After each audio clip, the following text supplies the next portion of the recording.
Boy, did I get a lot of email from you guys wanting me to talk about this. Bill Gates is getting divorced. Do I have anything to say about that? Yeah, I got a lot to say about that. Alpha Male 2.0. Freedom-focused lifestyle design for men. We do 5 videos a week here on how to make both your business life and woman life more free, because you need both.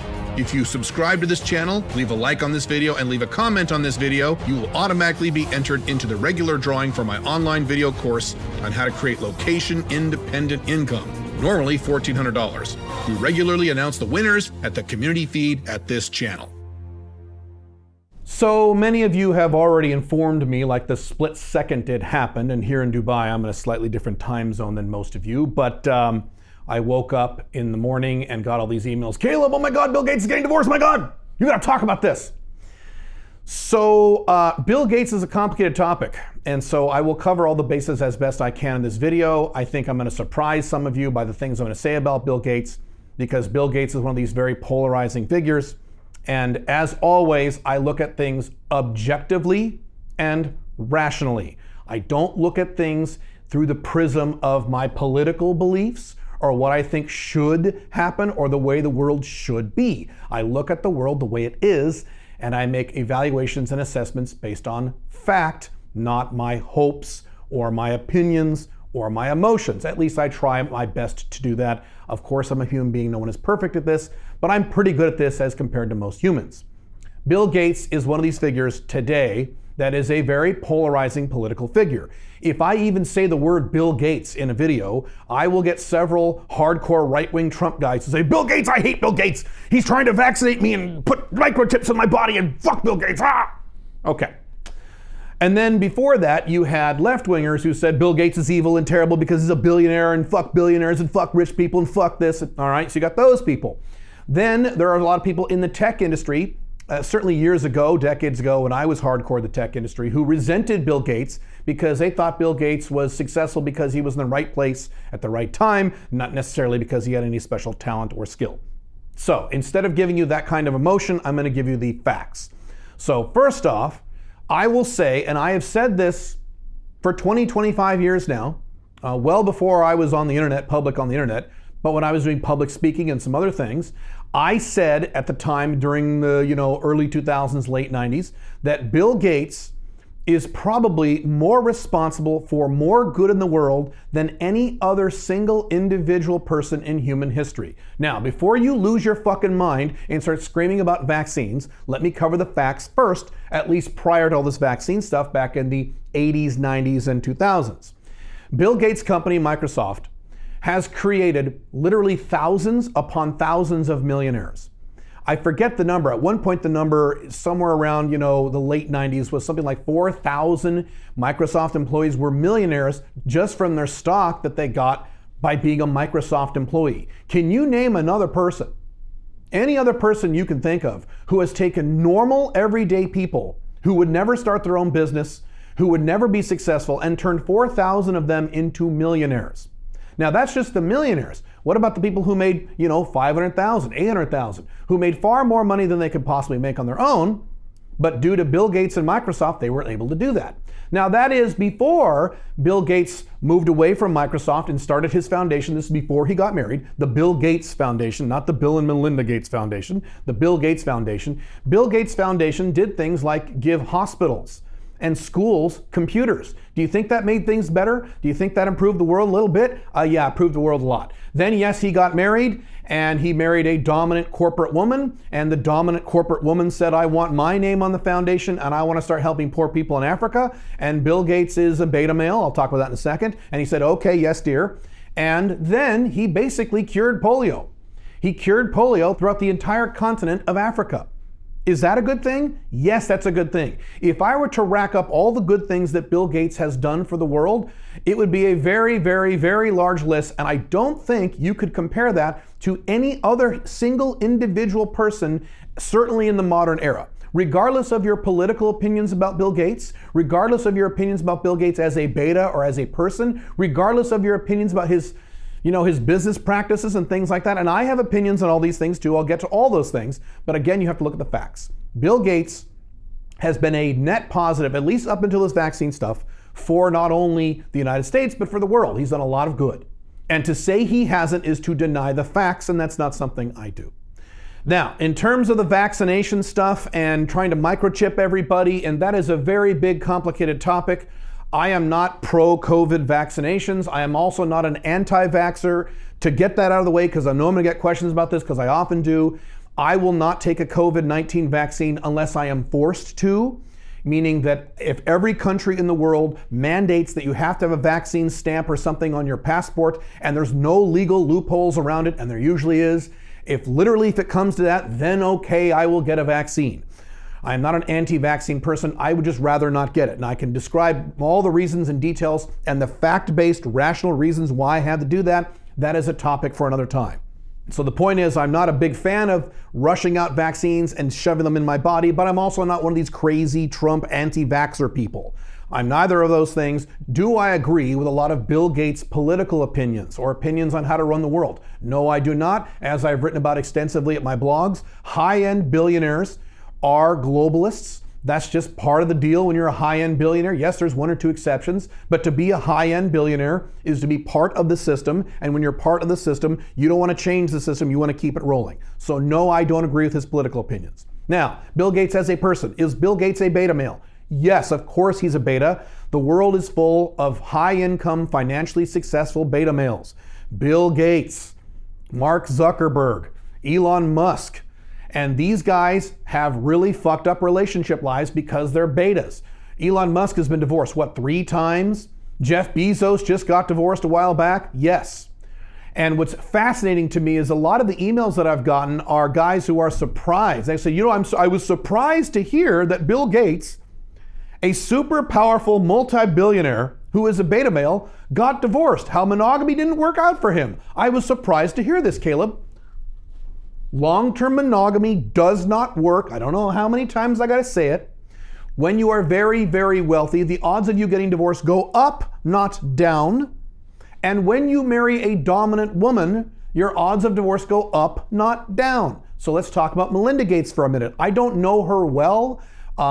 There is someone in my family who works directly with Melinda Gates, but I have never met Melinda Gates. I haven't done a lot of reading on Melinda Gates, but I know peripherally interviews and things she's talked about and other things from Bill and Melinda Gates' history to know that very clearly she is a high-powered, dominant corporate woman. And as I've talked about many times, when you marry a high-powered, dominant corporate woman, she's going to try to run your life. And if you don't like that, then you're going to have conflict and your odds of divorce go up. Bill Gates is a beta, but he's not a pussy. Do you think when Melinda Gates started bossing him around, he said yes dear to literally everything? No, there was some pushback. He's a billionaire. He's a CEO of a successful company. Yes, he's a beta, but he's not a total pushover, rollover beta. Matter of fact, there was a story, this is out of Melinda Gates' own mouth. I think this is back in 2013 or so, where Bill Gates, for the Bill and Melinda Gates Foundation, which Bill Gates started as the Bill Gates Foundation, and he later added his wife, he writes a letter once a year to the people in the foundation. And one day Melinda Gates wanted to write the letter or write half of it to give the woman's perspective or something. And he said, no, I'll do it.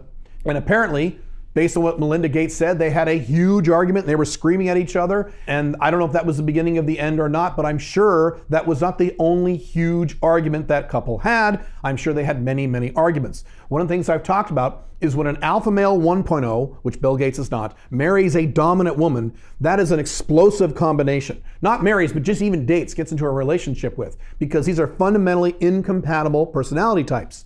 Now, Bill Gates is a high-end beta male, but he was not on the total submissive side of the spectrum. Had he been, this marriage probably would have worked out in terms of no divorce. I'm sure Melinda would have cheated on him on the side. I don't know if she already has, who knows, but I'm sure that would have happened. But in terms of getting divorced, the marriage could have lasted, or at least lasted much longer. But because Bill Gates is not a complete pushover beta, there was pushback and there was conflict. Next thing, I am reasonably convinced, I'm not 100% convinced, but this is something I would bet my money on. I would bet there is a more than 50% chance that there is a third person in the picture. Either Bill Gates was seeing someone, or more likely, she was seeing someone. And I would put that at about 65% chance, 65% chance, and maybe you'll find this out 15 years later when she writes some tell-all book when she's an old lady, that we may find out 15, 20 years from now she had a little boy toy or boyfriend on the side and got tired of Bill Gates' crap and said, well, I can divorce him and get tons of money. I'll cover that in a second too. And I don't need this guy. Yeah. She was a successful woman on her own, although she was part of Microsoft. I'm sure her net worth is just fine, with or without a prenuptial agreement, which I will cover in a second. I'm sure she'll do just fine. She can pick any guy she wants. Now, the next topic on this, and I've written about this extensively at my blogs. People seem to think that when you get past age 50, you've made it. You've reduced the odds of you getting divorced. If you just get married post age 50, Caleb, then you're okay. Incorrect. And that's one of the reasons a lot of people are surprised that Melinda Gates got divorced at age 56. Wrong-o, as I have written about and shown links to at my blogs. The number one age demographic where divorce is rising the quickest are people in their 50s. The divorce rate for people in their 50s has quadrupled since the 1990s. Just in the last 20 years, that segment, the divorce rate has quadrupled. So in the olden days, you could say, okay, once you're 50, get married and marry another person in their 50s and then you'll be okay. Not anymore, and the divorce rate for people in their 50s is still going up as the divorce rate across the board is going up, as the Western world continues to collapse, and as various other economic conditions change. Topic for another time, I've written about that extensively. But yes, of course she's going to get divorced at age 56, and the reason, one of the primary reasons why people in their 50s are getting divorced more than ever before is because women used to look like crap when they were in their 50s. So imagine 30, 40, 50 years ago what a woman in her 50s looked like. She looked like a little old lady. Is that how women look today in their 50s? Women in their 50s today? No, a lot of women in their 50s look goddamn good. Or at a minimum, they look good for their 50s. Some of them don't even look good for their 50s. They just look goddamn good. Women and men are aging better as time goes on, which means a woman getting into her 50s still knows she has some decent level of attractiveness, so she could dump this schlub or whoever it is, or this irritating billionaire husband, whoever her husband happens to be, and she knows she can go replace him. Whereas in eras gone by, a woman in her 50s looked like a hunched over little old lady, and she knew if she got divorced, she'd have no options. So that isn't the case anymore. I'm not saying Melinda Gates is super good looking, but she doesn't look like an old lady, does she? You think Melinda Gates will easily be able to marry someone else? Yes, of course. Now that brings me to the next topic, is hypergamy, hypergamy, hypergamy. This red pill obsession with the word hypergamy. People seem to think that if you make a lot of money, then you can marry a woman and she'll never leave you. Bill Gates is the third or fourth wealthiest man in the world, and his wife just left him. So what happened to that theory? Wrong-o. Women leave men. Women are biologically hardwired to eventually leave men. Do they leave men 100% of the time? No. But even then, when they don't leave a man, they have to fight their own biology in order to not do that, the same way a man has to fight his own biology to not cheat in a long-term marriage or long-term relationship. It's the same thing. So you becoming a millionaire, billionaire, whatever number you have in your head where you think if I make a lot of money, then I can marry a 10 and she'll never leave me, wrong-o. You might be able to marry a 10 and then she'll divorce your ass and go find someone else, which is exactly, by the way, what Melinda Gates will do. Now, do you think Melinda Gates divorced Bill Gates because she wanted a guy worth even more money than him? No. Watch. She will end up with a guy worth less money than Bill Gates. So this hypergamy thing is not as literal as people think. Women leave men. Irrelevant of high status, low status, what have you. Women leave men. This is why when you settle down with a woman, you must do it in an OLTR fashion like I did, where you have numerous legal, financial, and international barriers between your money and her money. Not just a prenuptial agreement, because those don't work anymore. Lots more things on top of that. So when, not if, when you get divorced, your money is protected. I am married, but Pink Firefly had to sign a stack of documents this big, notarized and witnessed by multiple attorneys in order to marry me, in order to settle down with me. I'm covered. Now, that brings us to our next topic. Do you think Bill Gates had a prenuptial agreement? I don't know, and maybe some of you have done more research on this. I am reasonably confident he did. I'm pretty sure he wasn't that stupid. I'm sure he has some kind of prenuptial agreement. But, as I've explained before, prenuptial agreements do not mean woman gets nothing. Prenuptial agreements define what the woman gets when the divorce occurs. My favorite example is Donald Trump. When he divorced his first wife, Ivana Trump, back in the 80s, He had a very rock solid prenuptial agreement, yet he had to give her $25 million. Well, why did he have to give her $25 million if they had a prenup? Because in the prenup it stated, if we get divorced, here's your $25 million. So I am sure Melinda Gates has something in the prenup. That strong woman, are you kidding? You think she just sat there and said, okay, I won't get anything? No, I'm sure there's a big giant hunk of money that she's going to cash out with from Bill Gates' wealth when they get divorced, even though they had a prenuptial agreement. Next topic, and I discussed this when I talked about George Clooney and his marriage to whatever her name is. When you are worth hundreds of millions or billions of dollars, getting divorced is not the big deal that it is for people like you and me. It really is no big deal. Ultra wealthy men just don't care. They just don't give a shit. Even if they don't have a prenuptial agreement, they go, okay, and they just get divorced. Because they have so much money, their lifestyle doesn't change. If you were worth $1 billion, let's not even use that. Let's say you're worth $500 million. Okay, that's your net worth. And you didn't sign a prenup and you're married, and she divorces your ass because she gets tired of you one day, which she is biologically wired to do.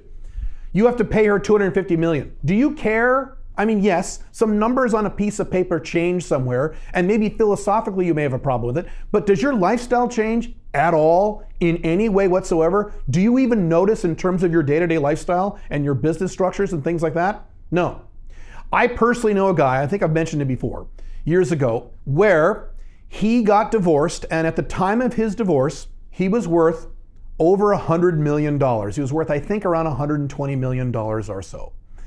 And his wife at the time said, I'm going to divorce you, take half your money. And he goes, okay. And he basically, not literally, but pretty much this is what he did, opened up his checkbook, wrote her a check for $50 million and handed it to her. He said, here you go. And she's like, oh.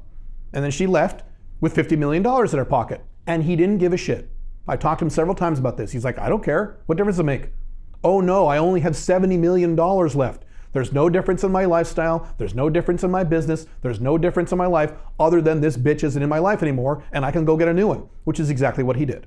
So when you are at that level of a lot of money, divorce is a little different. That's why you see these Hollywood actors or some people in the sports industry who are worth a lot of money and they get divorced and divorced and divorced and just divorced over and over again. People go, why are they getting divorced? Because they really don't care. I talked about Scarlett Johansson in a recent video. She's been married, this is her third marriage. When she divorces the beta male she's with, she's not gonna care. She has so much money, she doesn't give a shit. And that's kind of how this works with Bill Gates. Yes, I'm sure emotionally he cares. I'm sure he's not gonna have a fun time getting divorced. But once he's divorced, he'll be like, okay, whatever, I'm still a billionaire, who cares? Do you think Jeff Bezos is still pissed off he got divorced? He's the richest man in the world. Do you think it matters? No, it really doesn't matter. By the way, side topic, guys with no money, when they get divorced, same kind of thing. If you have no money, you have no net worth, you have no money, no savings, no investments, no nothing, you have no real estate, no car, you have nothing, and you make $27,000 a year and you get divorced, again, they don't care. Really poor guys and really rich guys don't really give a shit, financially anyway, when they get divorced. They really don't care. You know who gets screwed when you get divorced? Guys with some money. Guys who have a net worth, but not billions of dollars or hundreds of millions. Those guys get destroyed when they get divorced. And a lot of you are in that category, which is why if you settle down with a woman, even if you don't legally marry her, you must sign an enforceable cohabitation agreement and or enforceable is the key word here, enforceable prenuptial agreements or prenuptial paperwork that protects your assets when, not if, when you get divorced. In addition to a bunch of other things, and the more money you have, the more precautions you need to take. That's a very big topic. That's a topic for another time. So another one bites the dust, and you will see as time goes on many more powerful celebrities getting divorced. The divorce I'm waiting for, the one I really want to talk about, the one I've been waiting years for, is the Jay-Z Beyonce divorce. That will be glorious. I can't wait for that divorce. Oh my God, is that going to be contentious? Holy shit. That's one of those couples that are just there because of political reasons. They make more money together than apart, so they stay married for financial reasons. Very similar to Bill and Hillary Clinton. It's one of those kinds of marriages. But anyway, I could go on and on. You get my point. Learn from Bill Gates' mistake. When you settle down with someone, make sure you are very careful, number one. Also make sure about the type of woman you marry or settle down with. If you are a dominant alpha male and you marry a dominant woman, that's not going to work. Now, I'm not saying it's automatically guaranteed to work if you're a dominant alpha male and you marry a little submissive wallflower either, but your odds are less bad. They are less bad. There is a reason, beyond the fact that I love her, that I married Pink Firefly. Pink Firefly is not a big dominant bitch rocking around the house trying to, butt into my business and be involved in everything I'm doing and giving me orders. It's not the kind of woman she is. And because of that, my odds of divorce aren't zero. I could certainly get divorced someday, but they're less bad than if I had married someone like Melinda Gates. Remember that. Don't forget it. If you need more help with designing these lifestyle and relationship structures, you can go to joinsmic.com. That is my monthly coaching and audio training mentorship program. Or in the meantime, you can click here for this video on George Clooney's future divorce, or you can click this video here where I ask the question, is Will Smith a beta? See you in the next video. Bye.